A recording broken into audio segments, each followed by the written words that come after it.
Assalamualaikum warahmatullahi wabarakatuh. Allahumma sholli ala sayyidina Muhammad wa ala ali sayyidina Muhammad. Pada dasarnya, bukan hanya harta yang melimpah, bukan hanya badan yang sehat atau kesenangan dunia lainnya, tapi sesungguhnya di dalam kehidupan ini yang kita cari adalah ketenangan dan kebahagiaan. Ketenangan dan kebahagiaan itu bersumber dari hati kita, hati yang bersyukur dan hati yang lapang. Maka dari itu, kami, channel Ya Rob TV, mengajak saudara yang budiman, yang dirahmati Allah Subhanahu wa Ta'ala, untuk mengikuti kajian yang akan disampaikan oleh guru kita semua. Semoga menjadi jalan damai bagi kita semua dan menjadi bekal untuk mengarungi kehidupan di dunia ini sampai nanti kita kembali kepada Sang Pencipta. Dan tak lupa tulis doa kalian di kolom komentar agar kita aminkan bersama-sama, dan bantu sebarkan video ini agar membawa amal jariah kebaikan bagi kita semua. Bagi guru kita, waktu dan tempat kami haturkan.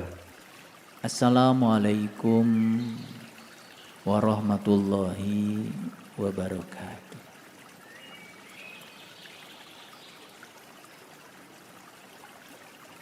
Alhamdulillahillazi nuri qulubana wa binuri ma'rifati wal isbatul yakin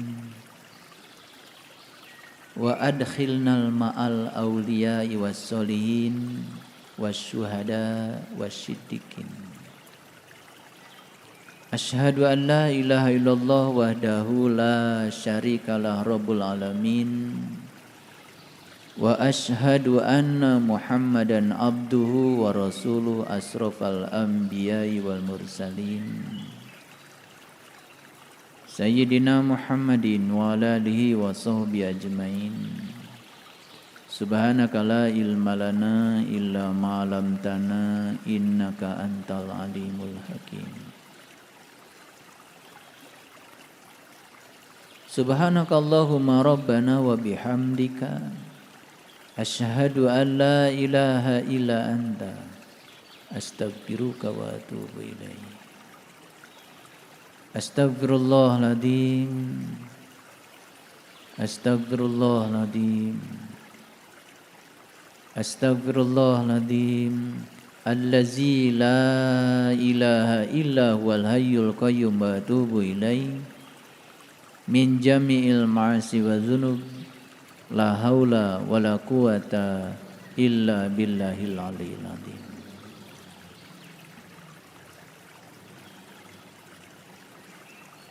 Judul besar hidup itu bukan tentang menerima.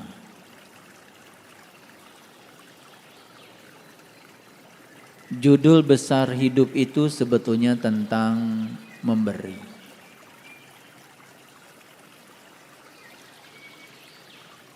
Jadi kalau kita ingin bahagia, berikan saja lebih banyak kebahagiaan pada orang lain.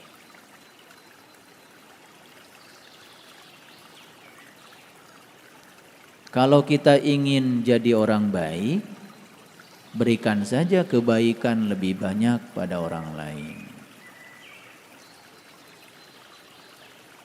Kalau kita ingin dicintai, berikan saja lebih banyak cinta pada orang lain. Jadi hidup itu bukan take and give, tapi give and take.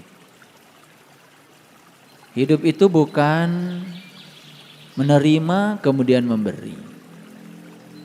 Hidup itu sesungguhnya adalah memberi, dan hukum alam sudah meyakinkan kepada kita setiap pemberian itu pasti akan diiringi dengan proses menerima.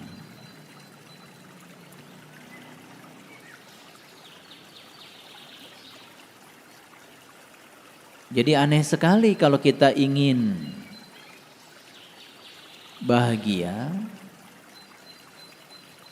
tapi terus menuntut agar orang lain melakukan sesuatu yang membuat kita bahagia. Tapi kita tidak membuat sesuatu bagi orang lain yang membuat orang lain bahagia. Aneh. Itulah yang kebanyakan dilakukan banyak orang yang awam. Saya bicara awam berarti berbicara tentang mereka-mereka yang belum mencapai kesadaran. Oleh karena itu para sahabat, berulang kali saya menyampaikan bahwa satu-satunya harta pusaka kita yang kita miliki saat ini adalah waktu yang tersisa dalam hidup yang entah berapa jam lagi. Kenapa saya sebut harta pusaka? Karena waktu itulah peluang yang diberikan semesta buat kita mengumpulkan bekal. Karena saat kita mati kita tidak akan ditanya apa keyakinan kita. Pada saat kita mati kita pun tidak akan ditanya apa baju agama kita. Pertanyaan kematian adalah satu, berapa banyak orang yang sudah kau bahagiakan dalam hidup.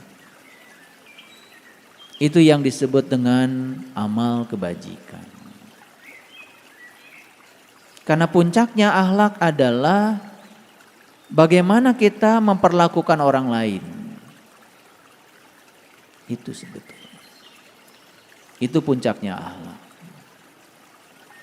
Oleh karena itu, pada kesempatan yang penuh berkah ini, saya akan mengawali kajian kita dengan menyampaikan satu ayat yang membuat saya merinding kalau baca ayat ini. Dan disilahkan para sahabat untuk melihat tayangan di layar monitor. A'udzubillahi minasyaitonirrajim. Bismillahirrahmanirrahim. Falau anna lana karrotan fanakuna minal mu'minin. Maka sekiranya kita dapat kembali sekali lagi, niscaya kami akan menjadi orang-orang yang beriman. Siapa yang sedang berbicara ini kira-kira? Yang sedang bicara ini adalah orang yang belum mencapai iman. Baru akan beriman kalau mereka diberi kesempatan sekali lagi datang ke sini. Berarti orang ini sudah tidak punya harta pusaka yang bernama waktu yang saya sampaikan tadi. Sudah habis kesempatan untuk berbuat bagi dia. Maka dia merengek-rengek, maka sekiranya kita dapat kembali sekali lagi, niscaya kami akan menjadi orang-orang yang beriman.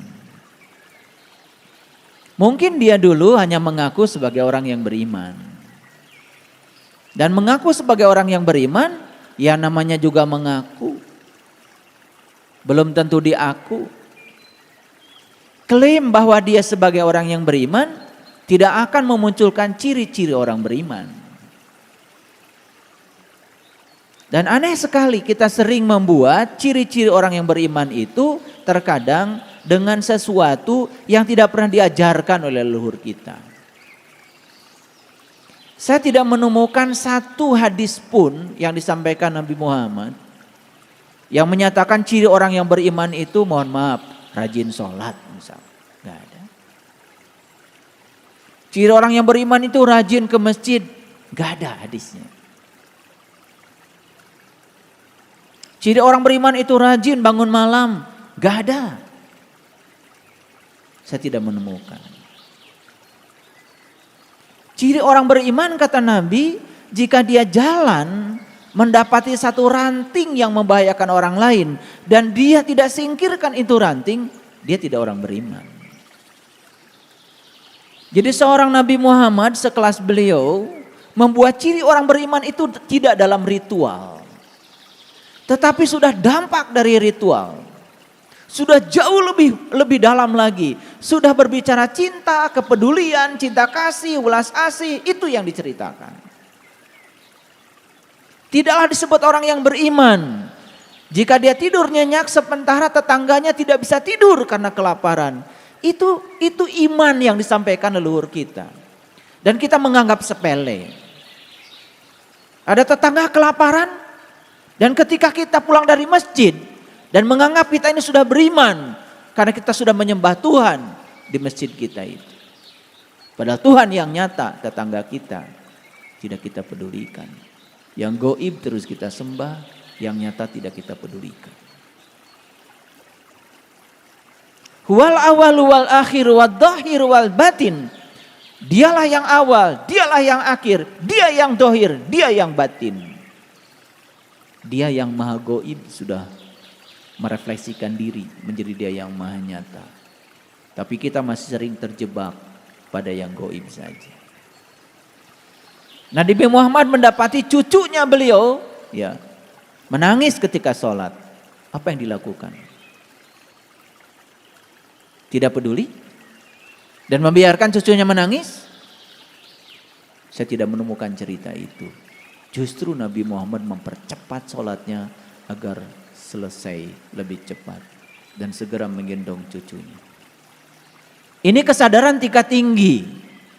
Dan bagi orang-orang yang dangkal belajar agama, mungkin kalau kejadian itu kelihatan di depan kita hari ini, ada cucunya menangis, dia mempercepat sholatnya, mungkin akan disalahkan oleh orang-orang yang tolol itu. Tapi kelasnya Nabi Muhammad memberikan contoh yang luar biasa. Mempercepat sholatnya supaya cepat selesai. Karena beliau harus menggendong cucunya. Itu orang beriman. Dan banyak di antara kita yang tidak peduli pada tetangga. Tidak peduli pada kesusahan orang lain. Dan terus tekun di tempat ibadah.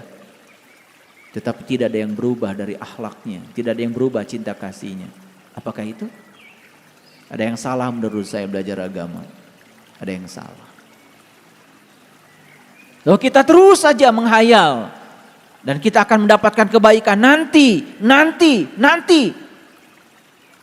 Di depan mata orang perlu kita tolong. Kita tidak menolongnya.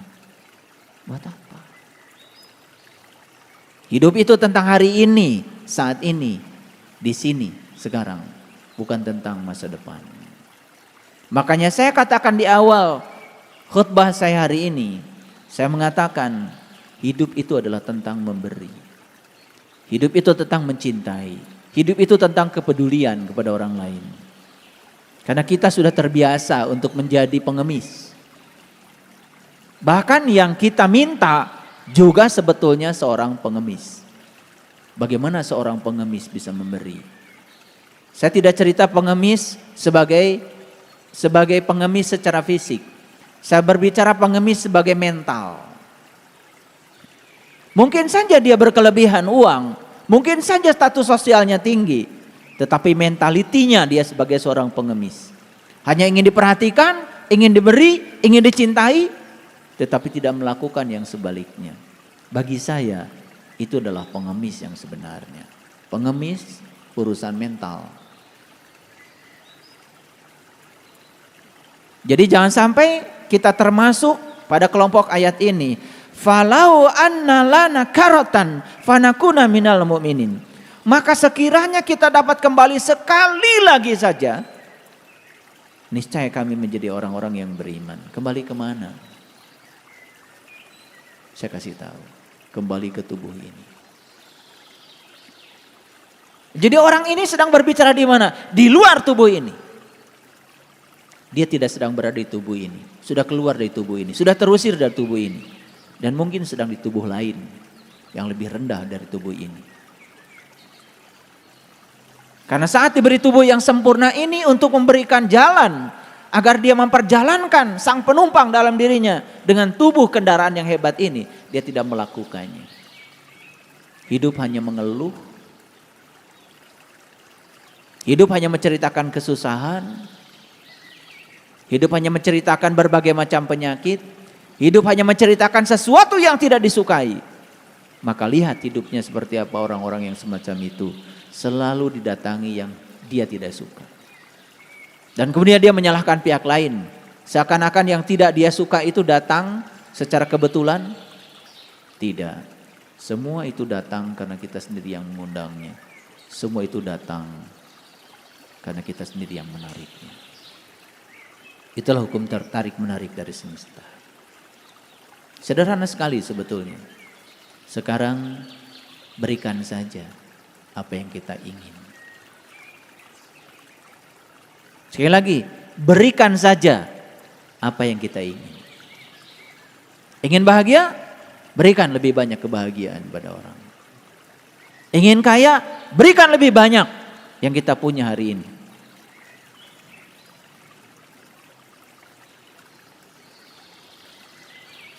Ini tantangan dari saya. Out of the box. Kita harus keluar dari pemikiran lama yang telah memenjarakan kita. Jalan-jalan lama yang sudah membuat kita terjerembab di jalan itu. Dan kita tidak mengalami kemajuan apapun. Tempuhlah jalan baru yang menakjubkan. Sahabat, itu ayat 102. Baru akan jadi orang yang beriman nanti. Kalau dikembalikan lagi ke tubuh ini. Karena memang satu-satunya jalan untuk membuat kita iman itu tubuh ini. Ini kendaraan terhebat yang disiapkan semesta buat mereka yang tahu dan sadar. Apa yang terjadi selama ini? Kendaraan ini malah dibiarkan begitu saja. Kendaraan ini hanya simpan di garasi. Dielus-elus saja kendaraan ini. Seperti punya mobil mewah tapi nggak pernah dipakai. Hanya dicuci, dihidupkan, dicuci, dihidupkan, tapi nggak pernah dipakai. Kita punya kendaraan semewah ini. Hanya dimandikan, kasih makan, dielus-elus, ke salon, peot dikit takut, itu saja. Dan kita tidak pernah mempertanyakan buat apa Tuhan menciptakan tubuh yang sesempurna ini. Gak pernah mempertanyakan. Dan kenapa hari ini saya kok ditakdirkan untuk mendiami tubuh ini? Para sahabat, untuk memperoleh tubuh yang sempurna ini, kita itu sudah menabung kebaikan selama jutaan tahun. Hanya untuk memperoleh tubuh yang sempurna ini. Dan kita oleh Allah bukan sekedar diberi hadiah tubuh. Tapi kita pun sudah diberikan oleh Allah jalan untuk meniti ke dalam tubuh. Dipertemukan dengan seorang penunjuk jalan. Dibimbing bagaimana cara meniti ke dalam diri. Dibimbing bagaimana cara meningkatkan kesadaran. Dibimbing bagaimana cara memperoleh nikmat yang sesungguhnya. Apalagi. Makanya di Quran dikatakan Rabbul masyriqain wa Rabbul maghribain fabi ayyi ala'i rabbikuma tukadziban. Aku telah menunjukkan dua matahari kepadamu, satu matahari yang luar, satu matahari yang dalam di dalam dirimu. Nikmat Tuhan mana lagi yang akan kau dustakan? Matahari yang luar semua orang diberitahu, tapi matahari yang di dalam diri kamu hanya kamu kata Allah yang diberitahu. Kok kamu mengabaikannya?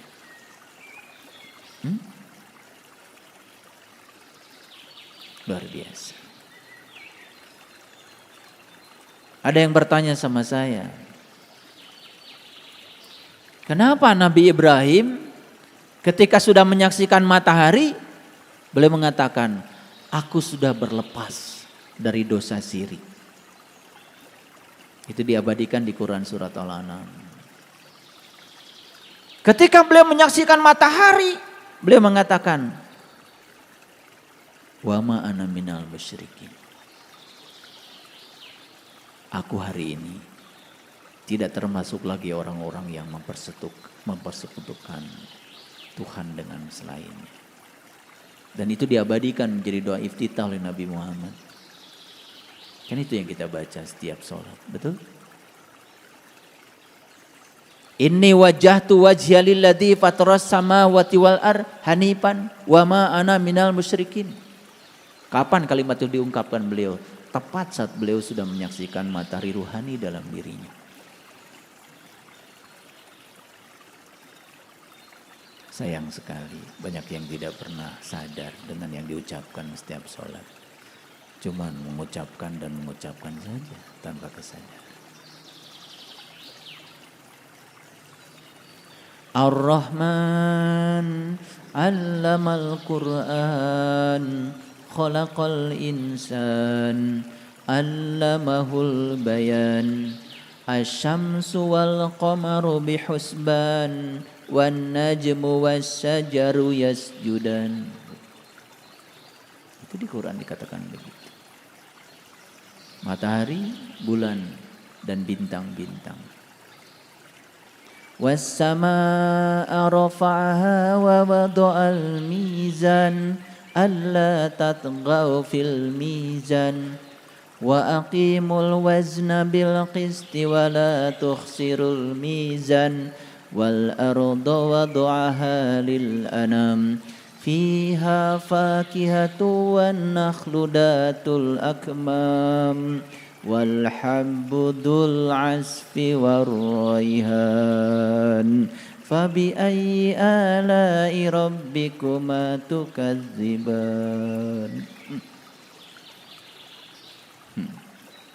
Tahu saja artinya rahasia surat Ar-Rahman. Luar biasa. Makanya Nabi Muhammad ketika tanya, ya Rasulullah, apa sih Ar-Rahman? Ar-Rahman, rahmadud dunya. Ar-Rahim, rahimud dunya wal akhir. Rahman itu adalah welas asih manusia kepada sesama manusia. Dan sifat ulas asih manusia kepada sesama manusia hanya akan timbul kalau seseorang sudah mendapatkan Ar-Rahim. Welas asihnya dia kepada Allah. Welas asihnya Allah pada dia. Makanya temukan dulu Ar-Rahim, baru kita akan menjadi Ar-Rahman. Makanya dibacanya kan kebalik ya, Ar-Rahman, Ar-Rahim. Padahal dalam perjalanan spiritualnya temukan dulu Ar-Rahim, baru akan muncul Ar-Rahman. Jadi Rahim itu sebetulnya adalah bertemunya kita dengan sumber cinta. Begitu kita bertemu dengan sumber cinta, maka kita akan menjadi cinta itu sendiri. Siapa yang sudah menjadi cinta, maka dia akan menjadi sumber cinta bagi semesta. Makanya puncaknya iman itu sebetulnya adalah kepedulian. Jadi jangan ambon sorangan, jangan bikin ukuran-ukuran yang keliru. Menyatakan iman itu dengan ukuran-ukuran yang tidak diajarkan leluhur kita. Karena ukuran iman itu adalah itu. Baik, kembali lagi pada ayat ini. Ya, falaul anna lana karotan fatakuna minal mu'minin, maka sekiranya kita dapat kembali sekali lagi, niscaya kami akan jadi orang-orang yang beriman. Itu ada dialog itu, luar biasa itu. Dialognya kira-kira seperti ini. Ya Allah Tuhan kami, kembalikan aku ke dunia.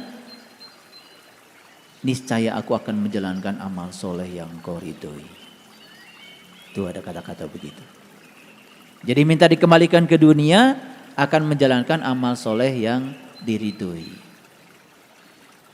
Nah dulu kalau begitu dia melakukan apa? Ya melakukan amal salah yang tidak diridhoi. Maka dia baru janji akan melakukan amal soleh yang diridhoi. Tapi jawaban Allah itu cuma dua. Satu jawabannya, tidakkah aku memanjangkan umurmu dalam masa yang cukup bagi kamu untuk berpikir? Dan kenapa kamu tidak berpikir? Satu. Jadi ketika merengek-rengek minta dikembalikan ke dunia, bahkan merengek-rengek minta dikeluarkan dari neraka, jawaban Allah itu cuma dua. Satu jawabannya, tidakkah aku memanjangkan umurmu dalam masa yang cukup untuk berpikir? Dan kenapa kamu tidak berpikir? Itu jawaban yang pertama. Dan jawaban yang kedua, tidakkah datang seseorang yang memberi peringatan kepada kamu dan kenapa kau abaikan peringatannya? Cuma dua. Jadi ketika merengek-rengek ingin dikeluarkan dari neraka, merengek-rengek ingin dikembalikan ke dunia dalam keadaan bahagia, jawaban Allah cuma dua. Satu, kenapa kamu gak mikir? Yang kedua, tidakkah datang seseorang yang sudah ngasih peringatan kepada kamu? Baik, bisa paham ayat ini? Nah, apa kira-kira yang bisa sahabat ambil dari pesan ayat ini? Ada yang bisa diambil? Pesannya apa? Kan ini, maka sekiranya kita dapat kembali sekali lagi, niscaya kami akan menjadi orang-orang yang beriman. Apa pesan yang bisa diambil dari ayat ini? Satu, mumpung kita sedang di sini, sedang di tubuh ini, manfaatkan keberadaan kita di tubuh ini, mumpung kita pun masih diberi harta pusaka yang bernama waktu untuk menjadi orang yang beriman. Sekarang, di sini, saat ini. Itu pesan yang pertama. Pesan yang kedua tentu saja, yang namanya iman itu bukan seperti kebanyakan orang. Tanya semua orang di semesta ini, apa artinya iman? Pasti semuanya jawabannya sama, iman itu percaya. Boleh nggak kita mengartikan iman percaya? Boleh, tapi percaya itu harus berdasarkan bukti. Dan selama ini kita tuh banyak mempercayai sesuatu yang kita sendiri nggak bisa membuktikan. Itu yang aneh. Padahal definisi iman kata Rasulullah, al-iman tasdikun bil qalbi wa ikrarun bil lisan wal amulun bil arkan. Iman itu urusan kolbu, urusan kolbu. Pembenaran oleh kolbu itu iman. Dan siapa saja yang sudah bisa membenarkan dengan kolbunya, pasti lisannya akan benar. Dan siapa saja yang lisannya sudah benar, pasti amal perbuatannya akan benar. Merembet menjadi lisan dan amal perbuatan. Kan mulainya dari mana? Dari kolbu. Kalau bahasa psikologi, ya kita tidak mungkin bisa berkata dan berbuat kalau tidak ada produk dari pikiran. Tapi pikiran yang mana? Pikirannya orang beriman dong. Dan pikirannya orang beriman itu satu. Pikirannya itu sudah dikendalikan oleh kesadaran. Hati-hati ya. Apa bedanya orang beriman dengan orang yang tidak beriman? Orang yang belum beriman, pikirannya merajai dirinya. Pikiran menjadi pengendali. Tapi orang yang sudah beriman, pikiran itu sebagai pelayan, bukan sebagai majikan. Jadi pikiran itu yang melayani. Dan majikannya dia itu adalah kesadaran. Aduh. Kalau kita ngaji beneran sebetulnya ditambah jujur sedikit itu baru ketahuan kita itu seperti apa. Tapi kalau ngajinya terus aja mohon maaf ya, baca lagi, yang dibaca cuma kita nggak ngerti, pesannya tidak dapat. Ya. Jadi tidak ada bekas ngajinya itu nggak ada gitu. Ya, karena apalagi berbicara kesadaran itu tidak ada. Itu yang pertama. Nah, saya agak loncat dulu hari ini. Saya mau masuk dulu pada pesan yang selanjutnya. Ini mohon maaf kalau hari ini agak random saya bicara. Random dilihat dari sisi ayat. Tetapi dari segi struktur pembelajaran sebenarnya tidak random. Saya hanya mengikuti struktur pembelajaran saja. Coba kita lihat ayat ini. Fattaqullaha wa ati'un. Nah ini sebetulnya dibacanya harusnya fattaqullaha wa ati'uni. Dibacanya harusnya begitu. Fattaqullaha wa ati'uni. Bertakwalah kepada Allah dan taatlah kepadaku. Siapaku di situ? Siapaku di situ? Ya tentu saja, ku di situ di zamannya Nabi Muhammad masih hidup, ya Nabi Muhammad dong. Kan ayat ini pertama jatuh kepada Nabi Muhammad. Sepeninggalnya Nabi Muhammad, kita harus taat pada siapa? Ya tentu saja taat kepada Nabi Muhammad lewat orang-orang yang meneruskan tugas-tugas kenabiannya beliau. Hati-hati. Gelar kerasulan titik sampai Nabi Muhammad. Tetapi fungsi dan tugas kerasulan gak mungkin selesai sampai Nabi Muhammad. Sepanjang dunia masih berputar, tugas kerasulan akan ada. Akan ada para pewaris ilmu ini. Jadi tugasnya di sini ada dua. Yang pertama, takwalah kepada Allah. Yang kedua, taatlah kepadaku. Jadi taatlah kepada para rasulnya Allah, para utusan Allah. Paham? Paham?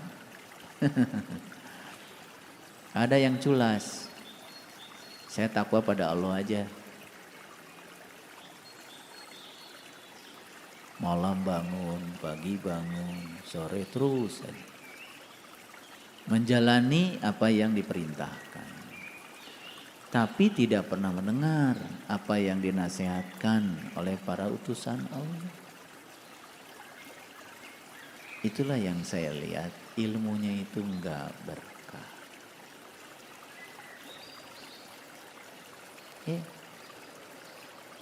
Jadi kalau belajar spiritual sudah culas, pinter kodek namanya itu, culas. Udah aja, yang penting saya udah dapat ilmunya, saya amalkan. Kita melupakan orang yang menjadi marga lantaran kita dapat ilmu. Dalam hadis dikatakan, malam yahmadinas lam yahmadillah. Siapa yang tidak bersyukur kepada manusia, dia tidak bersyukur kepada Allah.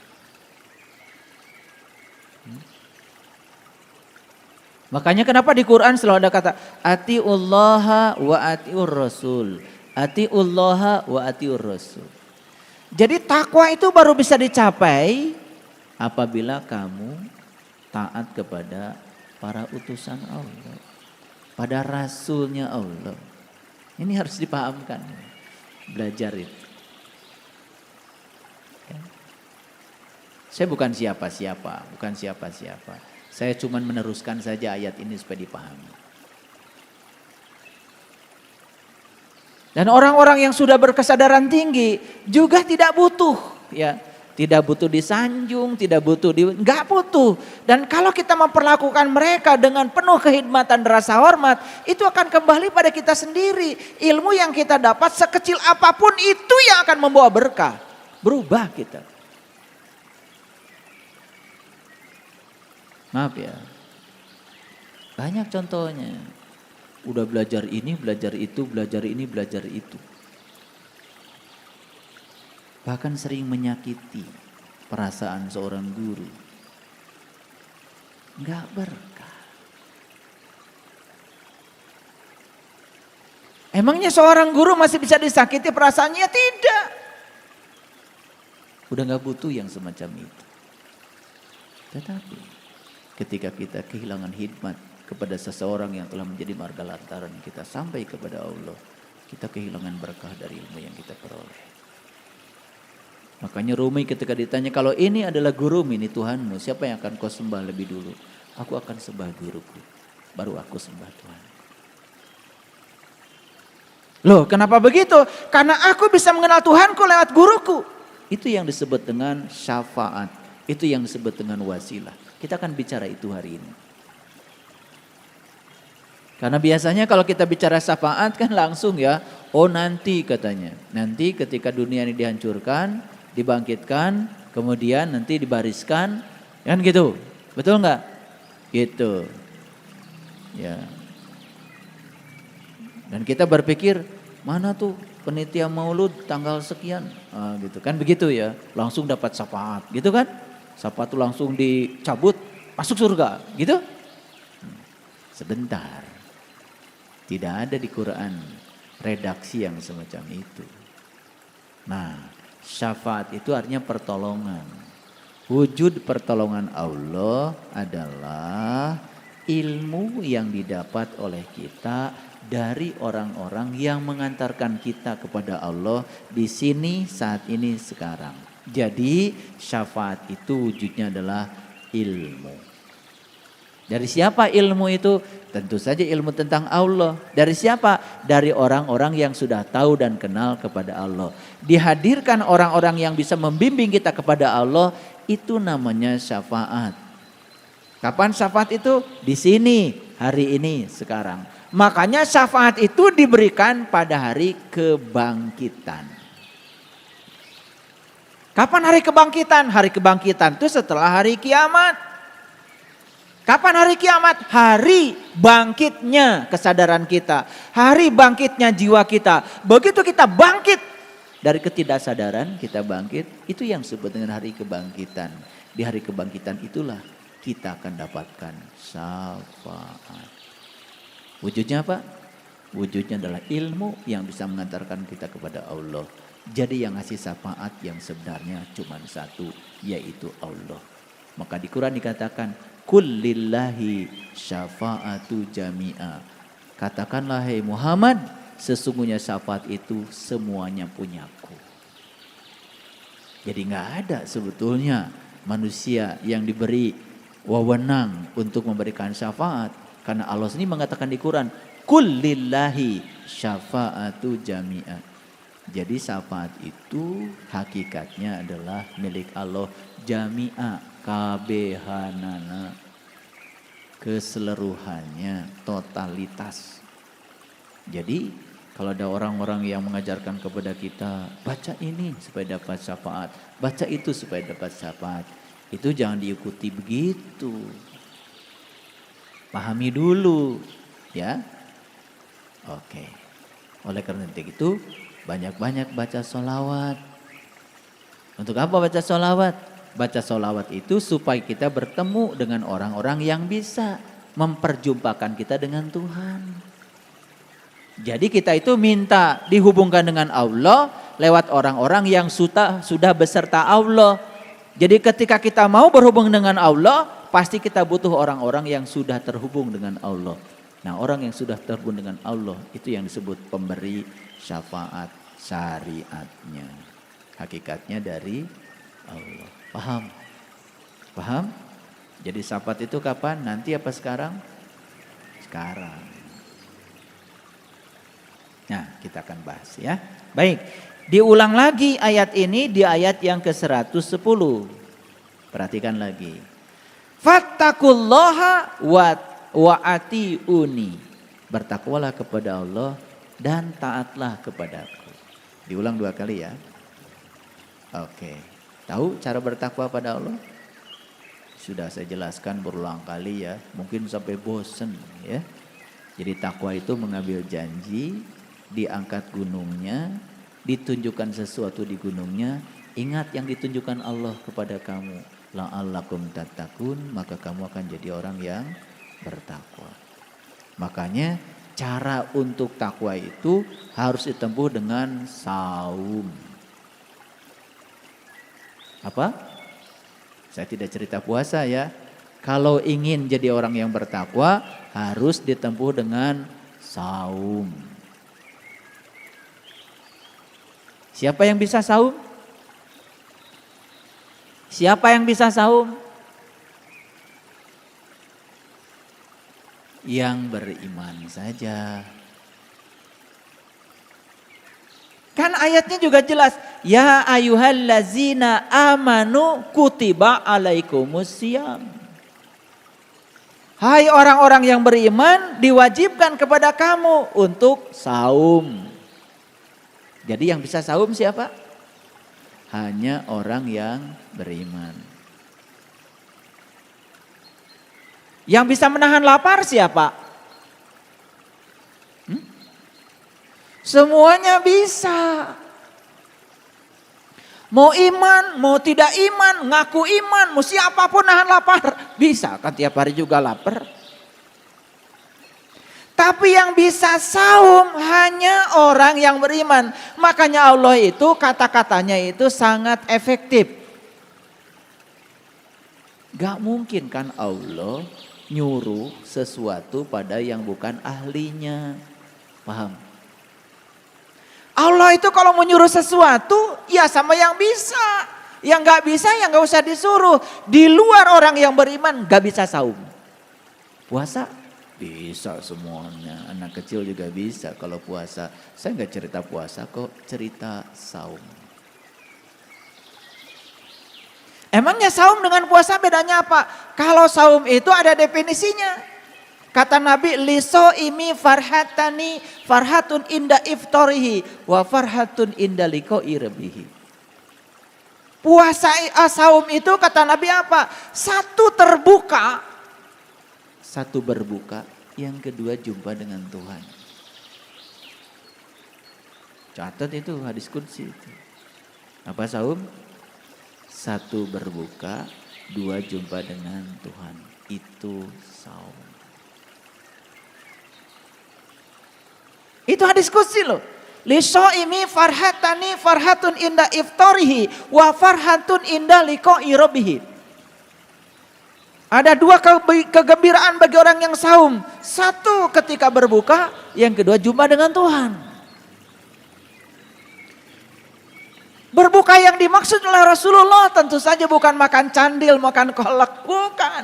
Berbuka yang menyebabkan jumpa dengan Tuhan. Berbuka apa kira-kira?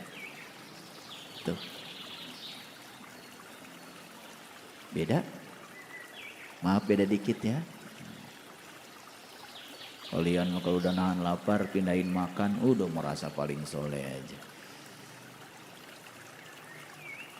Langsung bikin spanduk, hormati yang sedang berpuasa. Memang yang sedang berpuasa harus dihormati. Yang saum gak perlu dihormati. Yang saum gak kelihatan. Betul gak? Iya.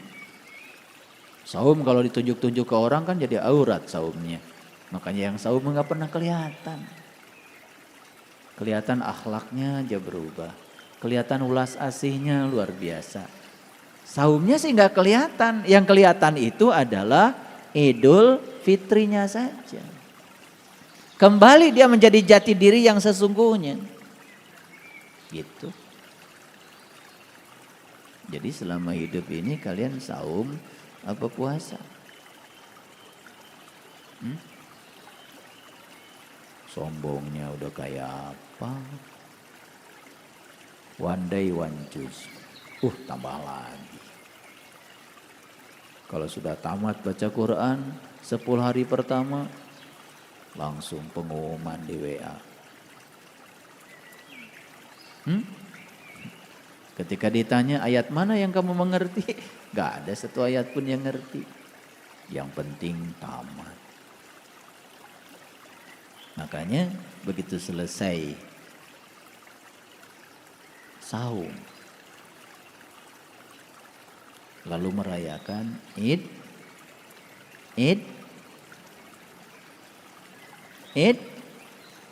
Idul Fitri. Sudah tahu cara merayakan Idul Fitri? Harus pakai Quran dong. Di Quran dikatakan, Allahumma Rabbana anzil alaina ma'idatan minas sama'i takunu lana id. Ya Allah Tuhanku, turunkanlah hidangan dari langit rohanimu. Yang turunnya hidangan itu merupakan sebuah hari raya bagiku. Gitu. Jadi hari raya itu dirayakan dengan turunnya hidangan dari langit. Kalian kalau hari raya hidangannya dari mana? Dari Pasar Baru, Tanah Abang, Ciroyom, betul?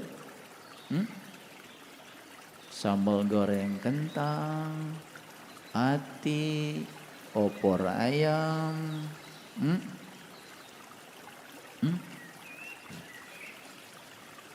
Karena gak pernah baca ayatnya. Padahal di Quran dikatakan hari raya itu saat dimana kamu ketiban hidangan dari langit. Semua hidangannya adalah dari bumi. Hari raya macam apa? Itu Quran loh, bukan kata saya. Yang pertama, orang pertama kali yang memohon kepada Allah untuk bisa merayakan hari raya itu adalah Isa ibnu Maryam. Maka di Quran dikatakan Isa ibnu Maryam berkata, Allahumma Rabbana anzil alaina ma'idatan minas sama'i takun lana idi. Ya Allah, turunkanlah hidangan dari langitmu. Yang turunnya hidangan itu merupakan sebuah hari raya bagiku. Itulah hari raya yang sebenarnya, saat turunnya hidangan dari langit. Nunggu kapan? Setahun sekali? Hah? Bisa nggak kita rayakan hari raya itu setiap saat? Bisa. Bagi yang tahu ilmunya, yang tahu caranya, dia bisa berhari raya kapan saja dia mau. Keren nggak? Sudah punya nggak ilmunya kali? Udah dikasih sama saya. Tadi pagi hari raya nggak? Alhamdulillah. Jadi hari raya itu setiap saat. Hidangannya pun bukan hidangan yang biasa, hidangan istimewa dari langit yang sudah terbelah. Itu. Ya ayyuhalladzina amanu kutiba alaikumusiyam kama kutiba alal ladzina min qablikum. Ternyata orang-orang sebelum kamu juga sama. Untuk mencapai takwa itu dianjurkan untuk melaksanakan saum. Sama? Sama. Ya. Tahu saum sekarang? Itu. Pusing apa pusing? Apa-apa. Pusing itu tanda-tanda mau ngerti. Jadi kenapa di Quran ada perintah fattaqullaha wa atiuni. Takwalah kamu kepada Allah, tapi satu, ikuti aku. Makanya kenapa Nabi Musa gagal belajar sama Nabi Khidir? Tahu? Karena Nabi Musa itu banyak menentang. Ketika Nabi Khidir begini, tentang. Nabi Khidir begitu, ditentang. Makanya kalau belajar ilmu hakikat, ilmu ma'rifat, jangan pernah menentang apa kata guru. Kunci belajarnya cuma satu, sami'na wa ta'na. Ketika kita sering membahas apa yang disampaikan seorang guru, maka ilmu kita jadi tidak berkah. Kalau dikasih doa, jalanin aja. Disuruh olah napas, jalanin aja. Gak usah banyak nanya.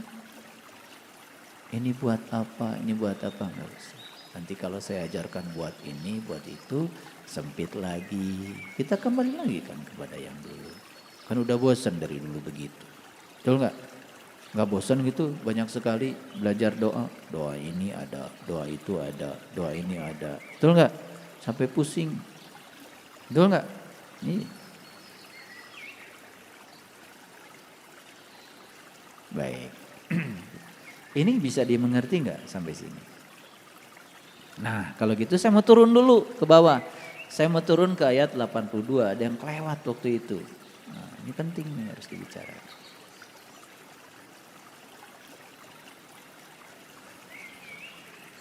Coba lihat ayat ini. Wallazi atma'u ayaghfira li khati'ati yaumiddin. Dan yang amat kuinginkan, aku akan diampuni segala kesalahanku pada hari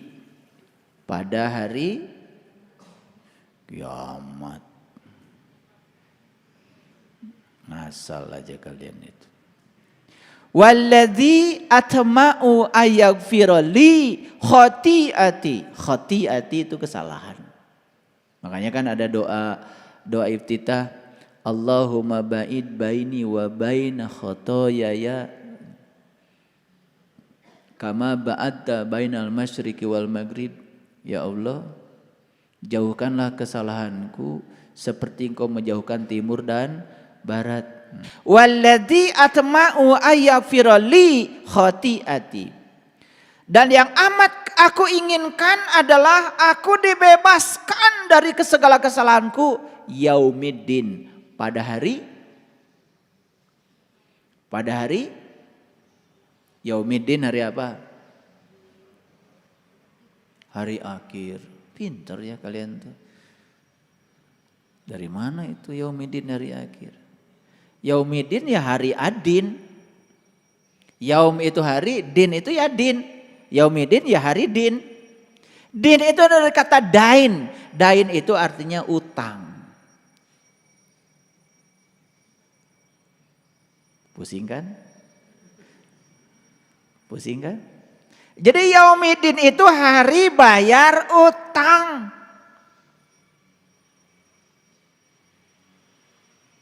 Hari akhir. Ngarang aja. Kapan hari akhir? Tahu nggak hari akhir? Kapan terjadinya? Lah kalau hari akhir itu nggak tahu terjadinya kapan, kamu mau bayar utangnya kapan? Bayar utang tuh harus pasti waktunya. Coba jengkel nggak kalau orang bilang utang kamu kapan dibayar? Ntar kalau saya ingat. Jengkel nggak kalau orang bilang begitu? Semua utang itu ada perjanjiannya, harus dibayar tepat waktu. Paling juga ada restrukturisasi utang. Itu juga tetap harus ada waktunya. Ini perhatikan saya bicara, supaya ngerti semua, pinter dikit.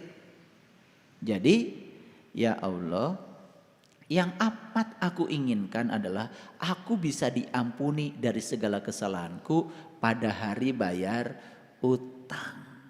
Itu terjemahannya. Walladzi atma'u ayaghfira li khati'ati yaumiddin. Sekarang saya mau nanya. Mau bayar utangnya kapan?